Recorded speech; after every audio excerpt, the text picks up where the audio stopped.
আমি আপনাদের সঙ্গে এই ভিডিওতে শেয়ার করব ইপিজেডের শ্রমিকদের দৈত্য চাকরির উপর বাধা।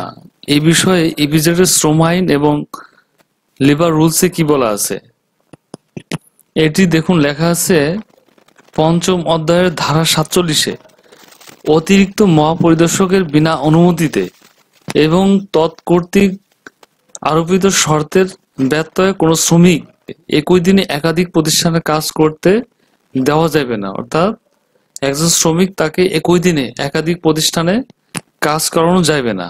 এই বিষয়ে দেখুন ইপিজেডের লেবার রুলসে কি বলা আছে।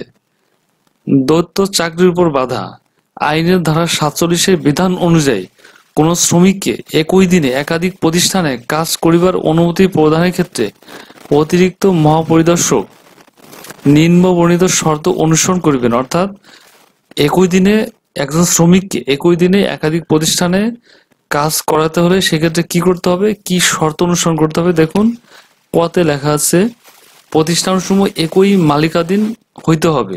আছে কোন শ্রমিককে, খতে আছে দেখুন কোন শ্রমিককে আইনের নির্ধারিত মেয়াদের অতিরিক্ত সময় কাজ করানো যাইবে না।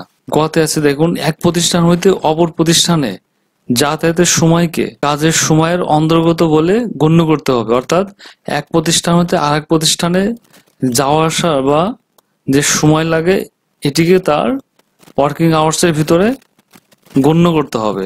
ঘতে আছে দেখুন অতিরিক্ত সময়ের কাজের জন্য আইন অনুযায়ী অধিকার ভাতা প্রদান করিতে হইবে এবং মালিক শ্রমিকের জন্য যানবাহনের ব্যবস্থা বা প্রকৃত যাতায়াত ব্যয় বহন করিবেন।